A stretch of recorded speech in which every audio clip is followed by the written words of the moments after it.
ರಾಜಕೀಯದ big exclusive story. Congress ಮನೆಯಲ್ಲಿ ನಿಜಕ್ಕೂ ಏನಾಗ್ತಾ ಇದೆ ಅನ್ನುವಂತಹ ಪ್ರಶ್ನೆಗಳು ಮುನ್ನೆಲೆಗೆ ಬರ್ತಾ ಇದೆ. ಯಾವ ವಿಚಾರ ಅನ್ನೋದರ ಕುರಿತ ಡೀಟೇಲ್ಸ್ ಬರ್ತಿದೆ, ಬನ್ನಿ ನೋಡ್ತಾ ಹೋಗೋಣ.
ಕಾಂಗ್ರೆಸ್ ಮನೆಯಲ್ಲಿ ನಿಜಕ್ಕೂ ಆಗ್ತಾ ಇರೋದೇನು?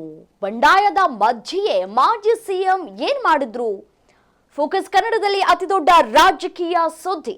ನಿನ್ನೆ ಮೊದಲ ಬಾರಿ ಸಿಎಂ ಡಿಕೆ ಶಿವಕುಮಾರ್ ಅವರ ನೇತೃತ್ವದಲ್ಲಿ ಸಿಎಲ್ಪಿ ಸಭೆ ನಡೆದಿದೆ.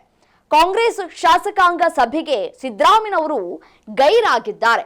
ಡಿಕೆ ಶಿವಕುಮಾರ್ ಅವರ ನೇತೃತ್ವದ ಮೀಟಿಂಗ್ಗೆ ಮಾಜಿ ಸಿಎಂ ಯಾಕೆ ಬರಲಿಲ್ಲ ಅನ್ನುವಂತಹ ಪ್ರಶ್ನೆಗಳು ಮುನ್ನೆಲೆಗೆ ಬರ್ತಾ ಇದೆ. ಹೈಕಮಾಂಡ್ ಮೇಲೆ ಕೋಪ ಆಗಿದೆಯಾ ಅವರಿಗೆ, ಅಥವಾ ಆ ಕೋಪನ ಈ ಮುಖಾಂತರ ತೀರಿಸ್ಕೊಳ್ತಾ ಇದ್ದಾರಾ, ಅಥವಾ ಸರ್ಕಾರದ ಮೇಲೆ ಮುನಿಸ್ಕೊಂಡಿದ್ದಾರಾ ಅನ್ನುವಂತಹ ಪ್ರಶ್ನೆಗಳು ಕೂಡ ಕಾಡ್ತಾ ಇದೆ. ಕಲಾಪಕ್ಕೆ 2 ಬಾರಿ ಮಾತ್ರ ಹಾಜರಾಗಿದ್ದಾರೆ ಸಿದ್ದರಾಮಯ್ಯನವರು. ಅಹಿಂದ ನಾಯಕ ಕಾಂಗ್ರೆಸ್ನಿಂದಲೇ ದೂರ ಉಳಿತಾ ಇರೋದು ಯಾಕೆ ಅನ್ನುವಂತಹ ಪ್ರಶ್ನೆಗಳು ರಾಜಕೀಯ ವಲಯದಲ್ಲಿ ಬಿಸಿ ಬಿಸಿ ಚರ್ಚೆಗಳಾಗ್ತಾ ಇದೆ. ಸಿಎಂ ಕುರ್ಚಿಯಿಂದ ಕೆಳಗೆ ಇಳಿಸಿದ್ದಕ್ಕೆ ಸಿಟ್ಟು ಇನ್ನೂ ಕಡಿಮೆಯಾಗಿಲ್ವಾ ಸಿದ್ದರಾಮಯ್ಯನವರಿಗೆ? ಕಾಂಗ್ರೆಸ್ನಿಂದಲೇ ಅಂತರವನ್ನ ಕಾಯ್ದುಕೊಳ್ತಾ ಇರೋದು ಯಾಕೆ ಮಾಜಿ ಸಿಎಂ ಸಿದ್ದರಾಮಯ್ಯನವರು? ರಾಜಕೀಯದಲ್ಲಿ ಸಂಚಲನ ಮೂಡಿಸ್ತಾ ಇದೆ ಸಿದ್ದರಾಮಯ್ಯನವರ ಈ ಒಂದು ನಡೆ. ನೋಡಿ, ಖಾಸಗಿ ಹೋಟೆಲ್ನಲ್ಲಿ ನಡೆದಂತಹ ಕಾಂಗ್ರೆಸ್ ಶಾಸಕಾಂಗ ಪಕ್ಷದ ಸಭೆಯಲ್ಲಿ ಅಧಿವೇಶನದ ಬಗ್ಗೆ ಚರ್ಚೆಯನ್ನ ಮಾಡಲಾಯಿತು.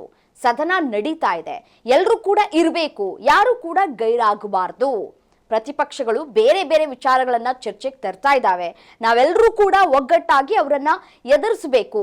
ಸಚಿವರಿಗೆ ನೀವೆಲ್ಲರೂ ಕೂಡ ಬೆಂಬಲವನ್ನ ನೀಡಬೇಕು, ಸರ್ಕಾರದ ಪರ ಸಮರ್ಥನೆಯನ್ನ ಮಾಡ್ಕೊಳ್ಬೇಕು. ಮತ್ತೊಂದು ಕಡೆ ನೋಡಿ, ಸಚಿವ ಬಿ ನಾಗೇಂದ್ರ ವಿಚಾರದಲ್ಲಿ ಒಗ್ಗಟ್ಟು ಪ್ರದರ್ಶನ ಮಾಡಿ ಯಾವುದೇ ಕಾರಣಕ್ಕೂ ಬಿ ನಾಗೇಂದ್ರ ಅವರನ್ನ ಬಿಟ್ಕೊಡಬಾರ್ದು ಅಂತ ಹೇಳಿ ಎಲ್ಲರೂ ಅವರ ಪರವಾಗಿ ಧ್ವನಿ ಎತ್ತಬೇಕು, ಪ್ರತಿಪಕ್ಷಗಳಿಗೆ ಸರಿಯಾಗಿ ತಿರುಗೇಟ್ ಕೊಡಬೇಕು, ಬಿಜೆಪಿ ಹಗರಣಗಳನ್ನ ಕೆದಕಿ ಕೌಂಟರ್ ಕೊಡಿ, ಅವರ ಕೈ ಮೇಲಾಗದಂತೆ ನೋಡ್ಕೊಳ್ಳಿ ಅಂತ ಹೇಳಿ ತಾಕೀತನ್ನ ಕೂಡ ಮಾಡಿದ್ರು. ಬಟ್ ಪ್ರಶ್ನೆ ಏನಪ್ಪಾ ಅಂತಂದ್ರೆ, ಯಾಕೆ ಮಾಜಿ ಸಿಎಂ ಬರಲಿಲ್ಲ ಅಂತ ಹೇಳಿ. ಪ್ರತಿ ತಿಂಗಳು ಶಾಸಕರ ಭೇಟಿಗೆ 2 ದಿನ ಮೀಸಲಿರುತ್ತೆ. ನಾಯಕತ್ವ ಬದಲಾವಣೆ, ಹೈಕಮಾಂಡ್ನ ನಿರ್ಧಾರ ಮತ್ತು ಈ SIR ಬಗ್ಗೆ ಗಮನ ಇರಲಿ, ಪ್ರತಿ ತಿಂಗಳಲ್ಲಿ 2 ದಿನ ಶಾಸಕರ ಭೇಟಿಗೆ ಸಮಯವನ್ನು ಕೂಡ ಮೀಸಲು ಕೂಡ ಇಡಲಾಗತ್ತೆ. ಒಂದಷ್ಟು ಭರವಸೆಯನ್ನ ಕೂಡ ಸ್ಥಳೀಯರಿಗೂ ಕೂಡ ನೀಡಲಾಗಿದೆ. ಮತ್ತೆ ಬರ, ಬೆಳೆ ವಿಮೆ, ಜಾನುವಾರು, ಕುಡಿಯುವ ನೀರು ಪೂರೈಕೆಗೆ ಒತ್ತನ್ನು ನೀಡಿ ಅಂತ ಹೇಳಿ ಸಿಎಂ ಸಲಹೆ ಏನೋ ಕೊಟ್ಟಿದ್ದಾರೆ. ಬಟ್ ಆದರೆ ಸಿದ್ದರಾಮಯ್ಯನವರು ಯಾಕೆ ಬರಲಿಲ್ಲ, ಯಾಕೆ ಗೈರಾದ್ರು ಅನ್ನುವಂತಹ ಪ್ರಶ್ನೆ ಇನ್ನೂ ಕೂಡ ಪ್ರಶ್ನೆಯಾಗಿ ಉಳಿದಿದೆ. ಮತ್ತೊಂದು ಕಡೆ ನೋಡಿ, ಕಾಂಗ್ರೆಸ್ನಲ್ಲಿ ಎಲ್ಲವೂ ಕೂಡ ಸರಿಯಾಗಿಲ್ಲ ಅನ್ನುವಂತಹ ಮಾತುಗಳು ಕೂಡ ಕೇಳಿ ಬರ್ತಾ ಇದೆ.